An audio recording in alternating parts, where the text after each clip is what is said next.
Diante da grande dificuldade em aprovar a reforma da Previdência, o presidente Michel Temer resolveu fazer alguns recuos estratégicos. O deputado federal baiano Arthur Maia, relator da proposta, fez algumas alterações no projeto original em novembro de 2017.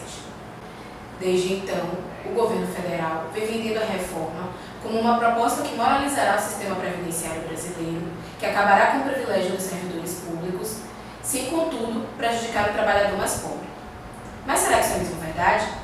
Para discutirmos esse assunto, estamos aqui hoje com a economista e supervisora técnica do Diese Bahia, Ana Georgina Dias, e com a advogada e presidente da Comissão de Assuntos Previdenciários da OAB Bahia, Ana Isabel Jordão. Olá, sejam bem-vindas. E o primeiro assunto que eu gostaria de debater hoje na nossa conversa é um dos pontos mais polêmicos da PEC, que é a idade mínima para a aposentadoria. O governo fez um pequeno recuo, mudou a idade mínima das mulheres de 65 para 62 anos e manteve dos homens, 65. Vocês acham que essa pequena mudança vai de fato impactar na vida das trabalhadoras brasileiras? Pois bem, é uma pergunta bastante polêmica, porque primeiro é importante que se esclareça a população que esses 62 anos estabelecidos, ele não é estático, ele não vai ficar em 62 para sempre, né? Nem a gente vai ter que novamente passar por uma nova reforma daqui a mais alguns anos. Por quê? O governo estabeleceu, e isso não foi retirado nessas últimas mudanças que Arthur Maia fez no projeto, ele estabeleceu o que a gente convencionou chamar de gatilho. O que é o gatilho? É que toda vez que o IBGE disser que a expectativa de sobrevida do brasileiro aumentou, ele vai também aumentar a idade mínima. E nos últimos anos a gente observa que a expectativa de sobrevida do brasileiro tem aumentado em um ano a cada 5 anos. Então, por essa lógica, hoje nos meus 37 anos de idade, ao atingir 62, a idade mínima já estará perto de 65 para as mulheres. Então, é falso dizer que a idade mínima da mulher não vai ser abalada, que isso não vai ter nenhum impacto.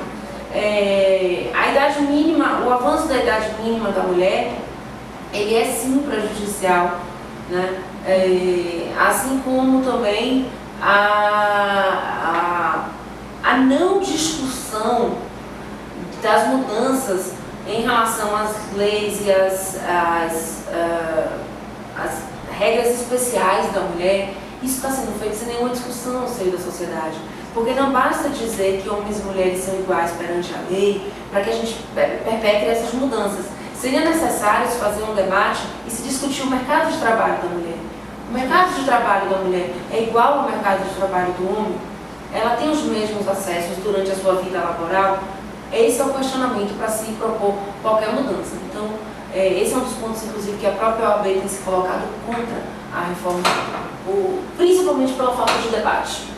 E, além disso, a gente precisa entender que, além do mercado de trabalho ele ser pior para a mulher, no seu ingresso, a sua permanência, o tempo que permanece na atividade, pelo desemprego, a gente precisa pensar também que seria necessário um conjunto de políticas públicas para a família, para que tanto mulheres quanto homens pudessem ter as suas responsabilidades familiares cumpridas e poder se dedicar durante um tempo maior ao mercado de trabalho. Nós no Brasil percebemos que nem mesmo creches públicas a gente tem em número e quantidade suficiente, As creches particulares geralmente estão muito fora do poder aquisitivo médio da população. Sim. Então, são questões básicas que precisam ser resolvidas antes da gente querer fazer um avanço compulsório na igualdade de papéis entre homens e mulheres. Eu digo isso porque, tradicionalmente, principalmente em países latinos como o Brasil, os cuidados são geralmente atribuídos às mulheres. E desde as crianças até os idosos, as pessoas com alguma necessidade especial, geralmente quem se ausenta do mercado de trabalho para fazer esse cuidado são as mulheres. Então, não é nem uma questão só do mercado de trabalho, mas é criar alternativas para que a família, de um modo geral, possa cuidar de todos os seus entes, tendo instrumentos para isso, de preferência instrumentos públicos. Uma das questões, por exemplo, que a reforma traz, é a questão do envelhecimento, a questão da mudança demográfica. mas também não estão sendo pensadas políticas públicas Para idosos. para idosos. Então, não me parece que uma mudança, aí uma redução de 3 anos da proposta inicial para essa, causa um grande impacto se não vier acompanhado de outras coisas. Seria bom até que vocês falassem sobre o porquê que existe essa diferença, né? Entre um menor tempo para as mulheres no mercado de trabalho do que para os homens, né? Seria bom se vocês falassem sobre A isso. rigor, é exatamente por toda essa carga extra que a mulher tem, né? Além de nós termos a nossa jornada no mercado de trabalho, nós temos ainda o que todo mundo chama da segunda jornada, que são os cuidados, não só com a família, mas o cuidado mesmo com a reprodução da vida. Quando a gente fala reprodução da vida, não é necessariamente a maternidade, mas, por exemplo, desde lavar um pratinho que está na pia, até levar um filho para a escola. Então, normalmente, quem se ocupa dessas tarefas são as mulheres. Tanto que, em média, se a gente pegar tanto os dados da pesquisa de emprego e desemprego do DIEESE, quanto a pesquisa que trata de desemprego, a PNAD, né, contínua do IBGE, nós vamos ver que as mulheres, em média, trabalham mais horas que os homens, e quando a gente separa entre o trabalho remunerado e os afazeres, a gente vê que uma grande parte do tempo as mulheres estão também ocupadas nos afazeres domésticos, enquanto os homens distribuem no seu tempo um tempo muito pequeno para isso. É interessante notar também que um dos grandes argumentos do governo, incansavelmente ditos na televisão, nas mídias tradicionais ou nas não convencionais, né, como as redes sociais hoje, é que nós agora estamos avançando as nossas regras para estarmos em regras semelhantes aos países da OCDE. Ok, mas nós somos um país com uma qualidade de vida. Este governo, que quer ter leis iguais aos países da OCDE, oferta para a gente uma qualidade de vida e condições iguais às que são ofertadas nesse país, e ainda assim eu questiono.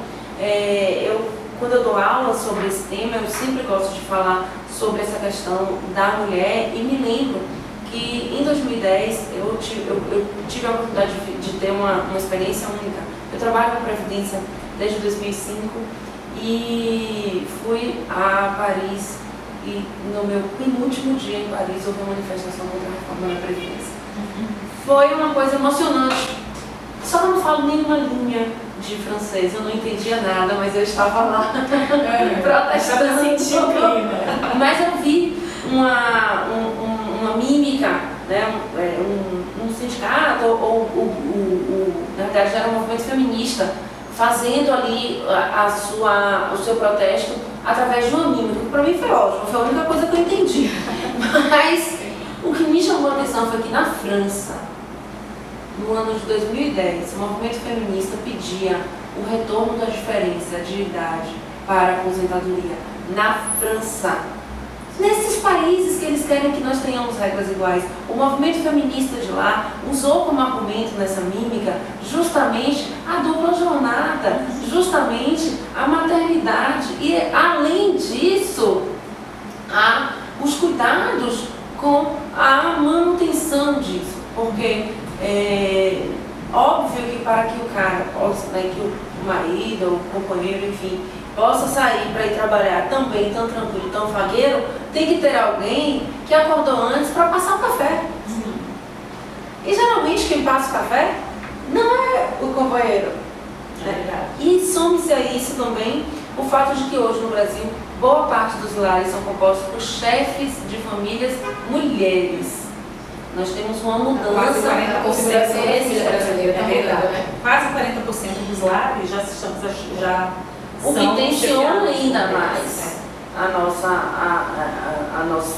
a necessidade dessa diferenciação, porque é uma tensão a mais, né? E quantas mulheres têm 3 jornadas? Porque ainda vão fazer um curso superior, fazer uma faculdade, para tentar melhorar, se qualificar, para poder melhorar o seu rendimento. Então, nada disso foi discutido com a gente.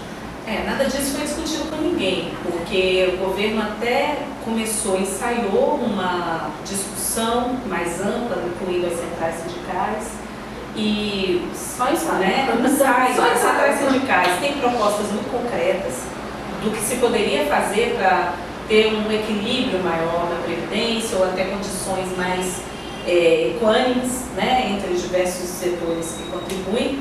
E, surpreendentemente, quando a reforma, a proposta foi enviada para o Congresso, não havia uma linha do que tinha sido discutido e proposto muito tranquilamente pelas centrais sindicais, né? E lembrando da questão da reforma das mudanças na Previdência na França, por exemplo, é interessante a gente lembrar que elas foram muito menos tiranas do que as que estão sendo propostas aqui. Por exemplo, o aumento na idade proposto lá era de 2 anos. De 2 anos. 62 anos. Para homens e mulheres. Exatamente. Aqui a gente já tem homens com 65. Exatamente. E não temos uma coisa que é importante, que a doutora Isabel falou e eu preciso que a gente destaque. Nós temos uma sociedade muito mais desigual. Nós não temos ainda um Estado que seja um Estado que forneça amparo, proteção social, que dê acesso, né? a questões básicas como saúde, educação. Porque nesses países da OCDE, após a aposentadoria, ainda que seja 65 anos, você tem uma vida útil, de 7 anos em média. Você só vai entrar num processo de adoecimento e de envelhecimento lá por volta dos 70 e poucos. Aqui a gente aposenta, recebe o primeiro salário e vai direto para a farmácia. É verdade. Foi o que até um sociólogo que a gente entrevistou falou sobre isso, sobre essa questão da reforma da Previdência. Ele disse que o governo quer que a gente se aposente numa idade francesa, mas com a saúde, a violência e as condições brasileiras, né? Exatamente. E que, assim, os avanços que nós tivemos nos últimos anos em relação a um caminhar para tomar a direção de um modelo que traga mais a questão do bem-estar, né? O bem-estar social, políticas públicas mais inclusivas, isso também, de alguma maneira, por todas as questões que a gente está vivendo, desde uma crise fiscal até mesmo uma orientação ideológica do governo, né? Que está em poder, isso é interrompido. Exatamente. A reforma trabalhista interrompe. Isso. E a questão das reformas, elas quando casadas, elas têm um efeito extremamente perverso. Porque a reforma da Previdência requer um tipo de mercado de trabalho e um tipo de vínculo do trabalhador para que ele acesse esse direito que a reforma trabalhista retira, flexibiliza e precariza. Né? Ainda que no substitutivo do deputado Arthur Maia, ele diga que vai se manter os 15 anos de contribuição mínima e que a gente ouve até na propaganda do governo dizendo que ninguém vai perder nada, que não vai ser de uma vez a idade de 62 anos, isso não é bem verdade. Uma coisa que eu queria perguntar em relação a esses 15 anos. Mesmo se mantendo nesses 15 anos para o trabalhador da iniciativa privada, qual o impacto da vida do trabalhador, da extinção da diferença entre a aposentadoria dos dois regimes, né? Você poderia fazer a aposentadoria por idade ou por tempo de contribuição. Qual é o impacto que isso tem na vida do trabalhador? Bom, o impacto imediato é que, embora eu tenha 15 anos de contribuição, ainda que seja ininterrupto, se eu não tiver um determinado ponto do caminho, a idade mínima que vai ser requerida ali, e que ela vai ser, de alguma maneira, progressiva, mas não é progressiva para demorar muito, até porque tem esse impacto da melhoria da expectativa de vida, significa dizer que quando chegar a minha vez de aposentar, eu posso ter 55 anos, 15 anos de contribuição, né? Até 30 anos mesmo de contribuição, né? Ou seja, eu já tenho mais do que 15 e eu não tenho, obviamente, 62 no momento em que isso é requerido. Então é como se eu tivesse uma lacuna de 7 anos, né? E a regra de transição ela é extremamente rígida. Por que ela é rígida? Porque se eu não tiver a idade que naquele ano é necessária para a transição, ainda que me falte muito pouco tempo para aquilo, eu não acesso só com o tempo de contribuição de 15 anos. Né? Então eu posso ter uma condição e posso não ter outra. Hoje, com as duas regras, eu tenho a prerrogativa de, ainda que eu perca um pouco de renda, né, fazendo proporcional, mas eu tenho essa possibilidade de adequar, né, o tempo que eu vou permanecer no mercado de trabalho, já sei mais ou menos o que eu vou esperar. Com a reforma a gente não sabe, né? Até porque a gente precisa lembrar que esses 15 anos não é para receber 85% em média, como a gente recebe hoje, né? Para receber 70%. Então, o que vai fazer com que aqueles 70 possam se transformar em 100% da minha expectativa do que eu poderia ganhar, É trabalhar 40 anos. É trabalhar 40 anos para somar, né? Então, de alguma maneira, o impacto é muito mais psicológico do que um impacto de fato. E lembrando também que não é tão simples a gente conseguir ter esses 15 anos de contribuição. Um país em que a gente tem mais da metade do mercado de trabalho da informalidade e que aqueles que são trabalhadores formais são sujeitos a uma longa rotatividade e a longos períodos de desemprego. Em média, pelas estatísticas, o trabalhador em 12 meses ele só trabalha 8. Exatamente. Então é como se eu tivesse interrupções, né? E eu não posso, com 8 anos, ter um ano completo. Você precisa ter 12. Porque aí né? você vai contar em meses. Exatamente. Tem que haver 180. Isso. É contado em meses, não é contado em ano. Eu trabalhei esse ano, então eu vou contar esse ano. Não é essa lógica.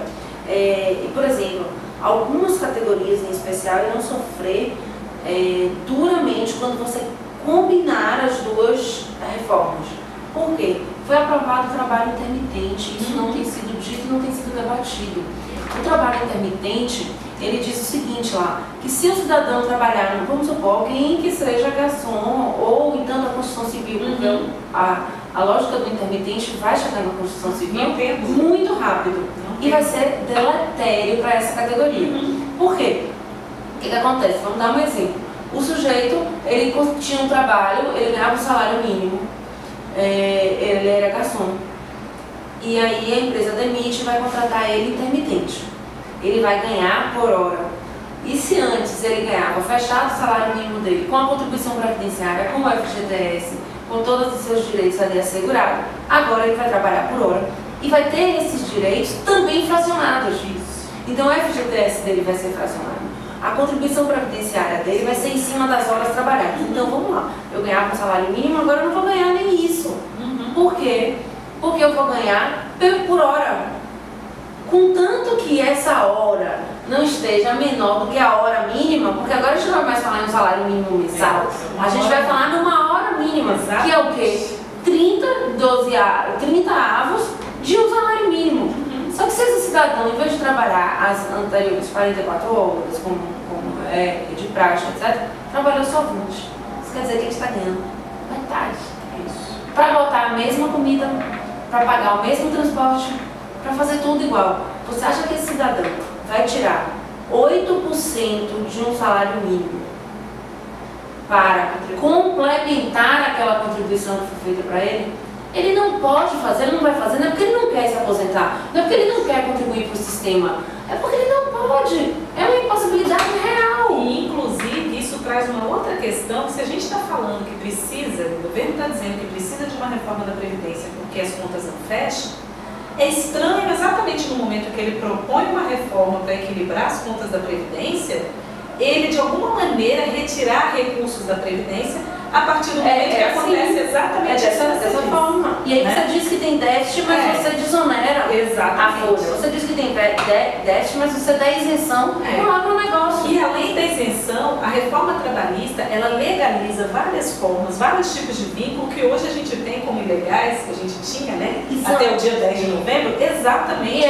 E eram ilegais por serem precários. Exatamente. E um dos motivos da precariedade, porque não respeita a questão da proteção social trazida com a contribuição previdenciária. Nesse cenário, a sensação que dá é que 40 ou 49 anos, como era no projeto original, é trocar 6 por meia dúzia. Não faz muita diferença. Não faz, principalmente porque mesmo mais que você... um efeito retórico, assim, né? E a gente precisa pensar nisso, aquilo, como a gente diz, no concretinho.